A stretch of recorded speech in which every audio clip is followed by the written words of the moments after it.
राम राम जी सभी दर्शकों को, सभी भाई बहनों को राम राम। मैं बाबा रामदास और आप देख रहे हैं बाबा की खरी खोटी। आज स्क्रीन के दूसरे हिस्से में आप एक सिर्फ फोटो देख पा रहे हैं क्योंकि कुछ टेक्निकल ग्लिच है। मेरे साथ है भाई कृपा शंकर जी पटेल। कृपा भाई राम राम। राम राम को साहब, राम राम। आप देख पा रहे होंगे एक पिक्चर, एक डीपी जिसे बोलते हैं, जिसमें कृपा भाई जो है विनेश फोगाट के साथ बैठे हैं। मैं कृपा शंकर पटेल जी का परिचय आपसे करा दूं। One of the most decorated wrestlers of Indian wrestling, 21 साल तक लगातार नेशनल चैंपियन, 21 साल तक लगातार, वो भी छोटे वजन में, भारत का प्रतिनिधित्व अंतरराष्ट्रीय खेलों में, अर्जुन अवार्डी। और यूडब्ल्यू, और रिटायरमेंट के बाद, जब खेलों से रिटायरमेंट लिया, उसके बाद NIS coach, one of the most brilliant coaches in the country, और यूडब्ल्यूडब्ल्यू के grade 2 international referee, rule book के जानकार। इनको मैं रूल बुक का कीड़ा बोलता हूं, सिर्फ जानकार नहीं। तो कृपा भाई, स्वागत है आपका चैनल पे। बहुत बहुत धन्यवाद। अच्छा कृपा भाई, ये एक बात बता दो दर्शकों को, हम आम सामान्य आम जन की भाषा में बात करेंगे। आईओए ने अपील की है CAS, court of arbitration for sports. दर्शकों को मैं बता दूं कि ये एक अंतर्राष्ट्रीय कोर्ट है जो अंतर्राष्ट्रीय खेलों के मामलों में अपना निर्णय देती है यदि कोई विवाद हो जाता है। तो उसमें विनेश ने अपील किया है कि जी, मैं पहले दिन जब लड़ी तब तो सही थी, तो पहले दिन मैं फाइनल में पहुंच गई तो मेरा सिल्वर मेडल तो पक्का हो गया ना। तो दूसरे दिन मैं बेशक ओवरवेट हो गई क्या, पर मैंने जब सिल्वर के लिए क्वालिफाई किया तब तो मैं सही थी। तो मेरी पहले दिन की अचीवमेंट के आधार पे मुझे सिल्वर दे दो, मुझे भी सिल्वर दे दो। ये अपील की है आईओए ने। सर, इसके बारे में आप क्या कहेंगे? क्या विनेश का कोई छोटा मोटा चांस बनता है? थोड़ी बहुत दूर की संभावना भी है? और रूल बुक क्या कहती है?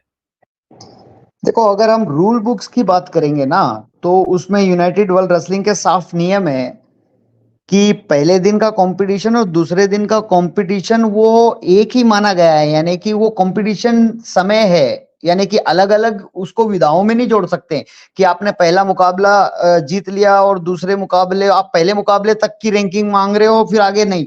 तो ऐसा नहीं होता है। यूनाइटेड वर्ल्ड रेसलिंग के रूल साफ हैं कि आपको दूसरे दिन भी वजन दिखा के क्वालिफाई करना है, और अगर आप वजन नहीं दिखा पाए तो फिर आप को आखिरी स्थान, आखिरी रैंकिंग दी जाती है।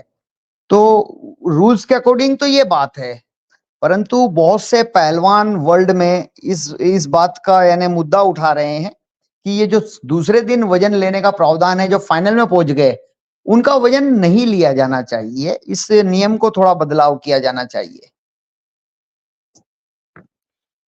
नहीं कृपा भाई, नियम तो बदला जाएगा तो नियम तो कोई ऐसा, कोई मेरे आपके घर की कोई बनिए की दुकान तो है नहीं कि भाई आज से अरहर की दाल 170 रुपए किलो बिकेगी साहब।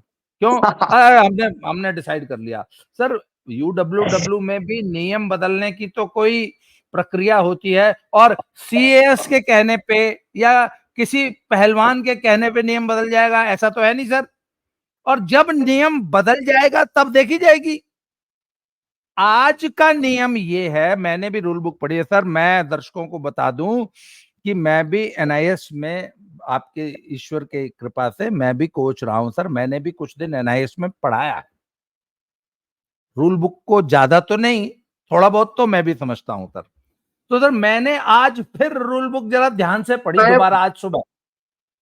हाँ जी, आप बहुत अच्छे कोच भी रहे हो, प्रोजेक्ट अफसर रहे हो स्पोर्ट अथॉरिटी ऑफ इंडिया में।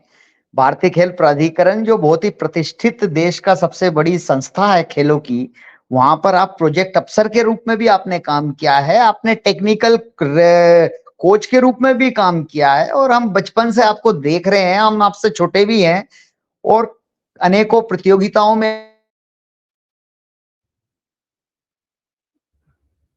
जी, आपकी आवाज कट गई है, तो आप मुझे सुन पा रहे हैं क्या कृपा भाई? आपकी आवाज कट हाँ जी, गई है। हाँ, जी कट जी जाती है जी, थोड़ी सी। कंटिन्यू। आप करें सर, कंटिन्यू आप करें। अच्छा, तो सर मैंने आज रूल बुक पढ़ी, तो रूल बुक स्पष्ट ये कहती है आर्टिकल 11 कि उसको जो इंटरप्रेट करते, रूल बुक कहती है भाई 1 और 2, 2 दिन वजन होगा। पहले दिन आधा घंटा का टाइम मिलेगा, दूसरे दिन सिर्फ उन लोगों को वजन देना है जो रेपेचेस और फाइनल लड़ेंगे। रूल बुक में स्पष्ट लिखा है कि पहले दिन सबको वजन देना है, दूसरे दिन सिर्फ उन लोगों को देना है जो रेपेचेस और फाइनल लड़ेंगे। अब सर रूल बुक में यह स्पष्ट लिखा है कि आप 2 दिन वजन दीजिए, और अगर दूसरे दिन का वजन नहीं आप क्वालिफाई करते, वेइंग इन में फेल हो जाते हैं, तो you will be automatically disqualified and ranked the last. Last में 16 लोग ओलंपिक में पार्टिसिपेट कर रहे हैं एक वजन में, तो आपकी रैंकिंग 16वीं होगी, और उसके आगे भी रैंकिंग नहीं होगी, डिस्क्वालिफाइड लिखा होगा। तो सर बात यह है कि पहली 4 रैंकिंग में आने के लिए स्पष्ट है, पहली 4 रैंकिंग में आने के लिए आपको 2 दिन वजन देना है, और 5वीं से 16वीं तक आने के लिए 1 बार वजन देना है। अब आप कोर्ट से ये अपील कर रही हैं कि मुझे पहली 4 रैंकिंग में डाल दिया जाए, तो 2 दिन वजन देना है, दूसरा दिन वजन आप फेल हुई हैं, तो आपको पहली रैंकिंग में कोर्ट भी चाह के भी कैसे डाल देगा? मान लीजिए आपको जज बना दिया, कृपा शंकर जी आप ही जज हो, अब इसका फैसला करो कि ये मैं विनेश को कैसे पहली 4 रैंकिंग में डाल दूं, जबकि उसने पहली 4 रैंकिंग के लिए जो सबसे इंपॉर्टेंट रहता है वजन, वो दिया हाँ ही नहीं है, हाँ, वो फेल हो गई उसमें। वो ही है कि रूल्स को देखते हुए ये संभव नहीं है। अगर हम केनिया के खिलाड़ी की बात कर रहे हैं ना, तो केनिया का खिलाड़ी की जो वहां पे जो मिस्टेक हुई थी वो टेक्निकल। जी, हेलो, आवाज कृपा भाई की बार बार चली जा रही है, सॉरी दर्शकों को। जी, आ गए आप शायद। हेलो। हाँ जी, बोलिए बोलिए बोलिए प्लीज। हाँ, मेरा कहने का मतलब यही है कि जो केनिया के खिलाड़ी की हम एक उदाहरण दे रहे हैं, तो जी केनिया के खिलाड़ी के उसमें टेक्निकल मिस्टेक टेक्निकल ऑफिशियलों की तरफ से हुई थी, जिसको जी उसने चैलेंज किया है।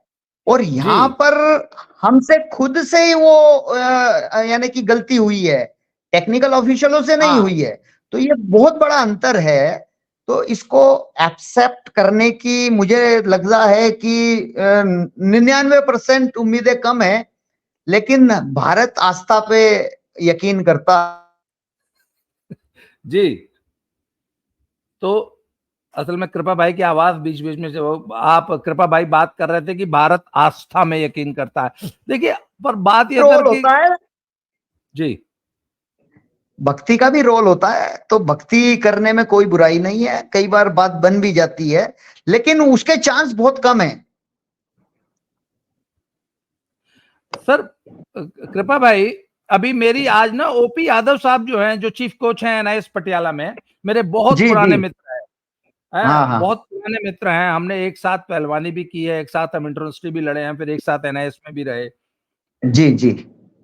सर उनसे मेरी बात हो रही थी अभी थोड़ी देर पहले, तो उन्होंने कहा कि देखो, हम्म जो अगर तो रूल बुक के हिसाब से चलेंगे हम्म। तो तब तो कोई चांस नहीं है, क्योंकि रूल तो स्पष्ट कहता है कि आपने 2 बार वजन देना है। ओवरवेट आदमी हम्म को मेडल देने का कोई मतलब ही नहीं आता है। पर हम्म। कहते हैं जब एक होता है लॉ ऑफ जूरिस्प्रूडेंस, मतलब अब उसको कैसे इंटरप्रेट करेगा। तो मैंने कहा सर एक बात बताइए ना, सीएएस क्या यूडब्ल्यूडब्ल्यू को यह निर्देश देगा कि आप अपनी रूल बुक के विपरीत, उसकी मूल भावना के खिलाफ जाके एक खिलाड़ी के लिए सारे नियमों को तोड़कर एक नया नियम बना दे कि ओवरवेट वेइंग इन फेल करने वाले पहलवान को भी रैंकिंग दे दी जाए, चाहे वो कोई सी भी हम्म। रैंकिंग, चाहे वो 16वीं हम्म रैंकिंग हो, चाहे पहली रैंकिंग हो, दूसरी हो। अच्छा हम्म। सर, एक कृपा भाई, एक टेक्निकल इशू और आएगा। जी।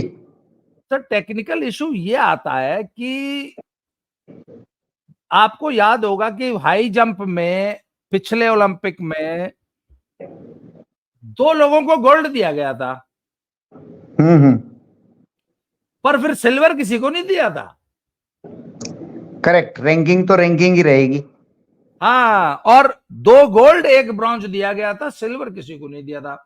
आज अगर एएस रूल कर दे, चलो भाई दे दो, कुछ ना होता, एक आधा मेडल ही तो फालतू थारा लगेगा, तो सर अब तो फिर 5 रैंकिंग हो जाएंगी, 1 सिल्वर, 1 गोल्ड, 2 सिल्वर और 2 ब्रॉन्ज। हाँ, फिर उनकी जो जो नीचे रैंकिंग में खिलाड़ी है, अगर उसमें कहीं गैप छोड़ेंगे तो फिर विवाद होगा, उन खिलाड़ियों के लिए अनजस्टिस होगा। तो यहाँ पे 16 नंबर ही खाली है। हाँ। अच्छा, दूसरी एक चीज और सर, भाई साहब मुझे एक बात बताइए कृपा भाई, कि आपको नहीं लगता कि देखिए इस प्रकार के कोर्ट की रूलिंग्स में ना फिर एक प्रेसिडेंस हो जाता है कि फलाने जगह फलाने मुकदमे में भी ये रूलिंग दी थी फलाने कोर्ट ने, फलाने जज ने, इसलिए एक उसके छोटा आधार पे पहलवान, मुझे भी आज दे दो। आज मैं ट्रेनिंग दे रहा था, तो एक छोटा सा पहलवान मेरे से आके कई तरह के क्वेश्चन किए, क्योंकि आज आज के बच्चे वो पुराने समय के बच्चे नहीं हैं। तो जी उसने मेरे से विनेश फोगाट के बारे में बहुत सारे क्वेश्चन किए कि कोच साहब, 3 धुरंधर पहलवानों को हरा के वो पहले दिन, मैंने बोला देखो बेटा, भावनात्मक तौर से तो वो जीत गई है, हमारे ओलंपिक मेडल पक्का जीत गई है। अगर अगले दिन वजन नहीं आया है, ये नियम में है और डिस्क्वालीफाई, तो फिर उस छोटे से बच्चे ने एक बहुत बड़ी बात कह दी मेरे को कि कोच साहब, इसका मतलब ये हुआ कि विनेश जो है वजन नहीं लाने की वजह से मेडल मांग रही है, क्योंकि वो नियम में परफेक्ट नहीं फिट हुई, तो क्या उसको इस वजह से मेडल चाहिए?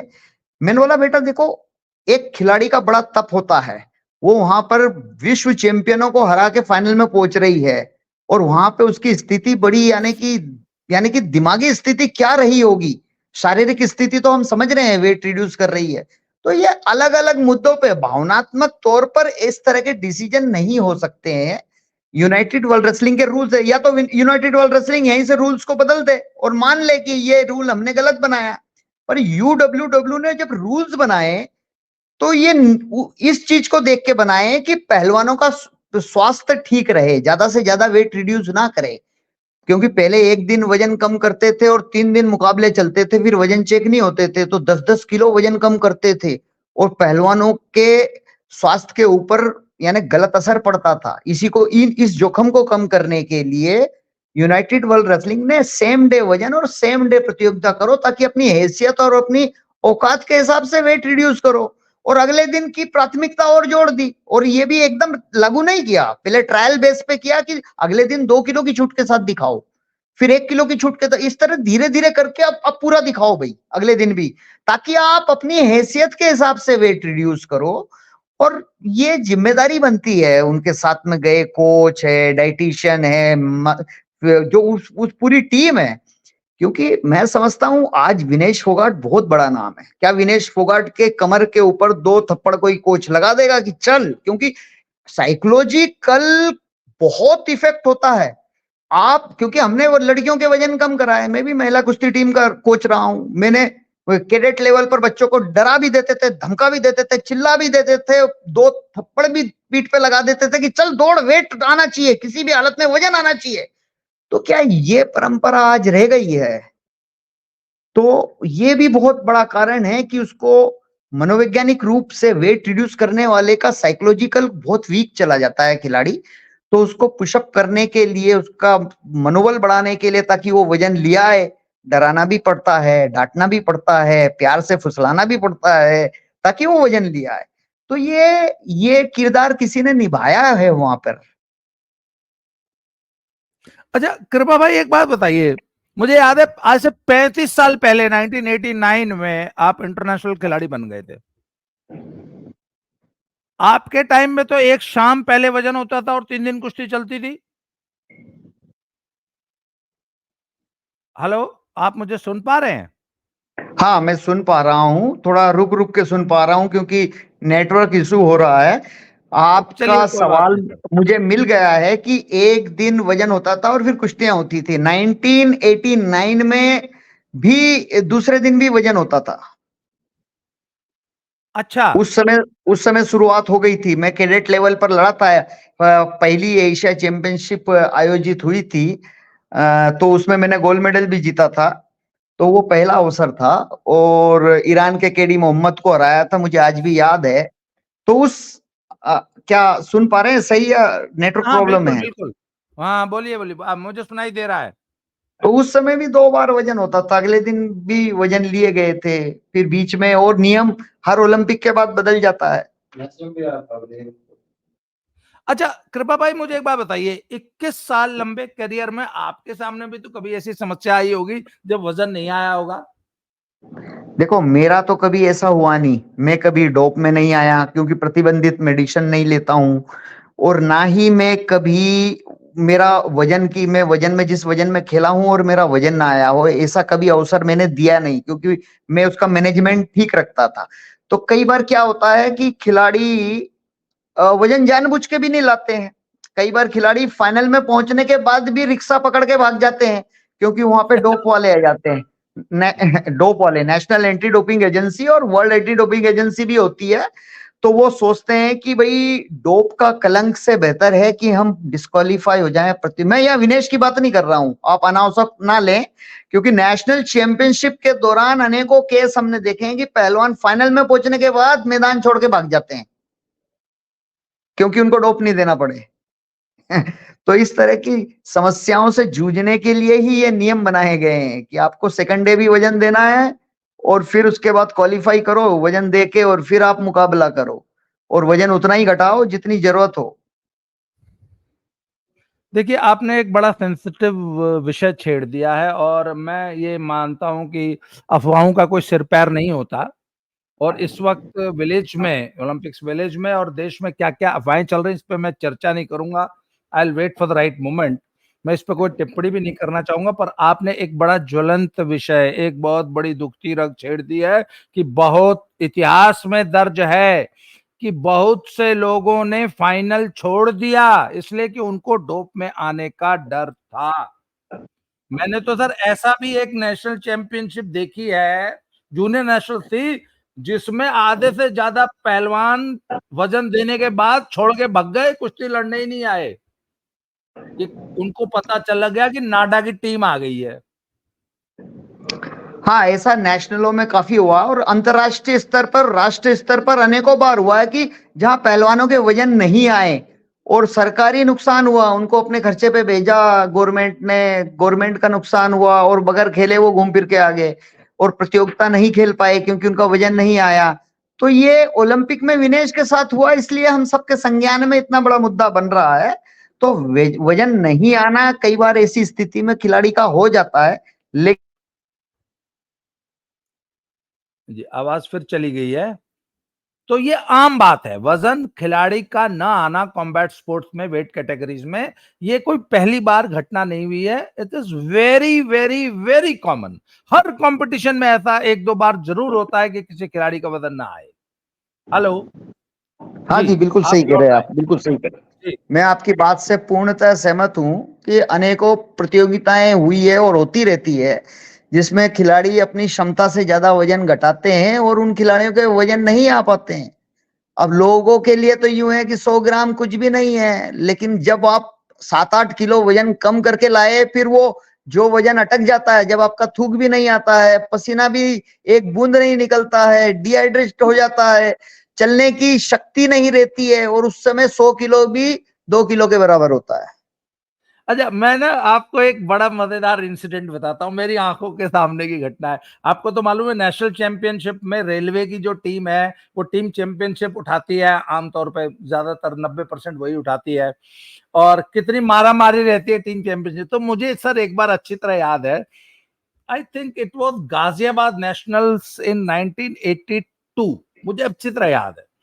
सर ये अपने रोशनलाल जी थे और 48 किलो वाले पहलवान का वजन नहीं आया, और वहां पे हम्म जो ना बाकी सारी टीमें ने एकदम डटी हुई थी कि 1 ग्राम की भी हेरा फेरी नहीं करने देंगे।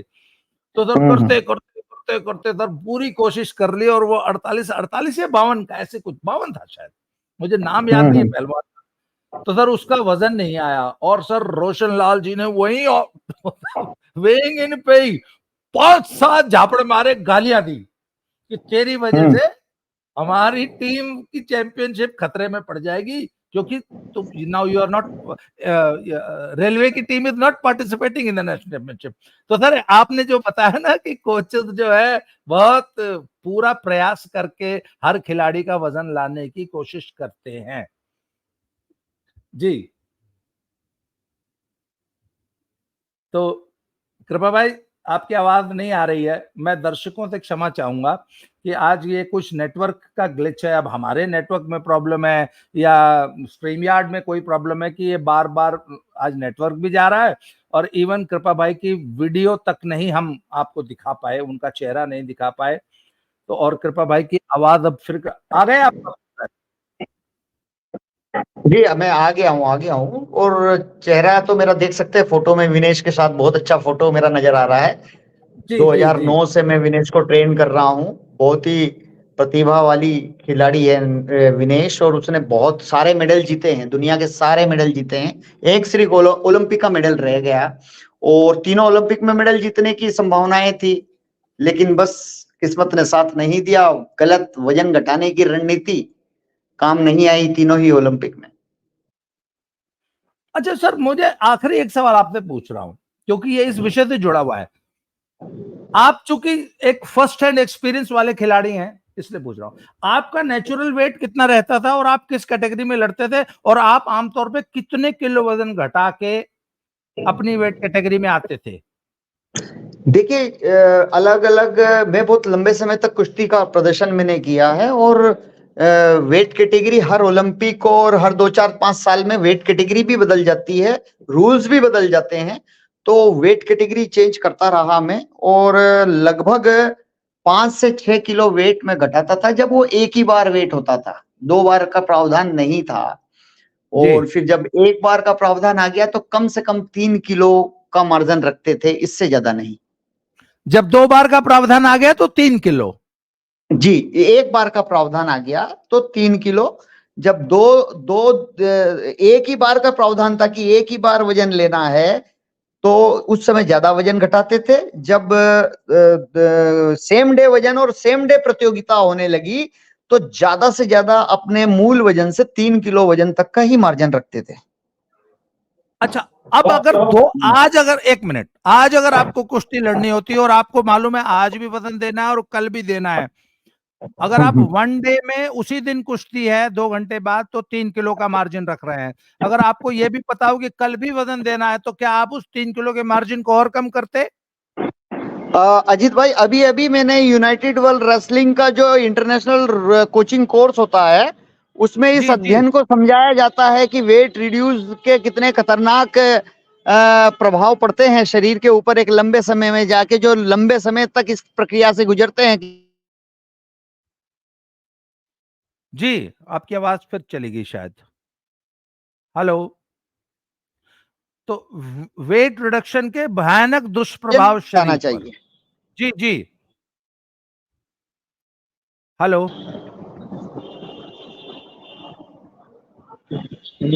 हेलो? जी, कृपा भाई बोलिए। मेरी आवाज नहीं आ रही थी क्या? आ रहे, हाँ, बीच में चली गई थी, अब आ गई। हाँ, मैं ये कह रहा था कि अभी यूनाइटेड वर्ल्ड रेसलिंग का जो रूल्स था, अभी जो जी इंटरनेशनल रूल्स होते हैं, यूनाइटेड वर्ल्ड रेसलिंग के जो इंटरनेशनल कोर्स होते हैं, कोचिंग कोर्स, उसमें भी ये ज्ञान दिया जाता है, वो अध्ययन में समझाया जाता है कि एक खिलाड़ी से कितना वेट आप रिड्यूस करा सकते हैं। तो उसका 2, 2.5 और ज्यादा से ज्यादा 3 किलो, इससे अधिक वेट अगर रिड्यूस करता है खिलाड़ी, तो उसकी जो एबिलिटीज है, उसकी जो स्ट्रेंथ, स्टेमिना, फ्लेक्सिबिलिटी, कोऑर्डिनेशन, ये इन सब के ऊपर असर पड़ता है। जो ब्रेन से मसल्स का कोऑर्डिनेशन है वो बिगड़ जाता है। जो आपका जो ब्रेन जो न्यूरल तंत्र है, यानी पानी की कमी होने से जो संदेश पहुंचाने की प्रक्रिया है, आपका मन तो जाता है पर आपका तन वहां नहीं पहुंच पाता है, उतनी जल्दी वर्क नहीं कर पाता। तो इन इन स्थितियों से खिलाड़ी को गुजरना पड़ता है। तो इसीलिए वजन उतना ही घटाना चाहिए। आज की आधुनिक कुश्ती को देखते हुए यूनाइटेड वर्ल्ड रेसलिंग ने इसीलिए नियमों में बदलाव किया। आज ओलंपिक की बात करें तो ओलंपिक की स्थापना किस लिए हुई थी कि एक ही मंच पे एक ही नियम से सब खिलाड़ी खेलें, स्वस्थ रहें, भाईचारा और सौहार्द पूरी दुनिया में बना रहे। लेकिन आज इसको बिजनेस बना लिया है, लोगों ने धंधा बना लिया है। जीत हार के लिए हम खून भी निकालेंगे, ये नहीं होना चाहिए। इस तरह के विचार युवाओं में क्या जाएगा कि हम अपने ब्लड निकाल रहे हैं, हम अपनी डिहाइड्रेशन कर रहे हैं, हम अपने ऑर्गन्स को प्रभावित कर रहे हैं। तो वजन उतना ही घटाए जितनी आपकी हैसियत है और स्वस्थ रहें। कृपा भाई, एक आखिरी सवाल। हाँ जी, मुझे हाँ। ऐसा बताया गया है मेरी जानकारी में कि जो विनेश का जो नेचुरल वजन है वो लगभग 58-59 या 60 किलो तक था। 50 हाँ, किलो में हाँ। लड़ने का निर्णय, 10 किलो वजन या 8 किलो वजन घटाने का निर्णय, आपको नहीं लगता कि जो उनकी टीम थी जिसने ये निर्णय लिया, ये उसकी गलती है कि उन्होंने इतना ड्रास्टिक स्टेप उठाए? नहीं, मैं गलती नहीं मानता हूँ, क्योंकि विनेश ने 50 किलो वजन दिखाया भी है और सारे धुरंधरों को धूल चटा के फाइनल में पहुंची भी है। जो रात से लेके सेमीफाइनल क्लियर करने के बाद और अगले दिन वजन देने की जो जो समय पीरियड था, वो उसमें उसको संभालने की आवश्यकता थी, वहां पे कहीं ना कहीं चूक हुई है। और आपने देखा होगा विनेश ने प्रॉपर तरीके से, और कहीं भी उसके शरीर में ऐसा नहीं लग रहा था, और बुरी तरह से विश्व विजेता चैंपियनों को हराया उसने। तो वजन तो उसने धीरे धीरे अपना लाया, और मजबूरी इसलिए थी क्योंकि 53 केजी में अंतिम पंघाल ने क्वालिफाई कर दिया था और नहीं है। जी। तो फिर ऐसी अवस्था में विनेश के लिए मजबूरी होगी कि वो 50 किलो में ही खेल सकती थी, 57 में नहीं खेल सकती थी। अगला वजन फिर 57 किलो था 53 के बाद। तो ये एक मजबूरी में किया गया कार्य था, नहीं तो 53 में खेलती। चलिए, तो अब सर हम वेट कर रहे हैं कि सीएस में हेयरिंग आज शाम, पेरिस के टाइम के हिसाब से शाम 5 बजे, इंडिया के हिसाब से लगभग 9 बजे रात को हेयरिंग होगी। और मैंने सुना वो कोई डेट वेट तो देते नहीं है, वो तो तुरंत फैसला देंगे, तो हम फैसले का इंतजार करेंगे सर। मैं आपसे फिर बात करूंगा। आज आपने मुझे समय दिया सर, कृपा भाई बहुत बहुत धन्यवाद। Thank you very much sir. अगली बार मैं बहुत बहुत चाहूंगा कि धन्यवाद आप को मुझसे सब। बात करें तो आपका खूबसूरत चेहरा भी दिखाई दे दर्शकों को। बहुत बहुत धन्यवाद। Thank you very much. Thank you.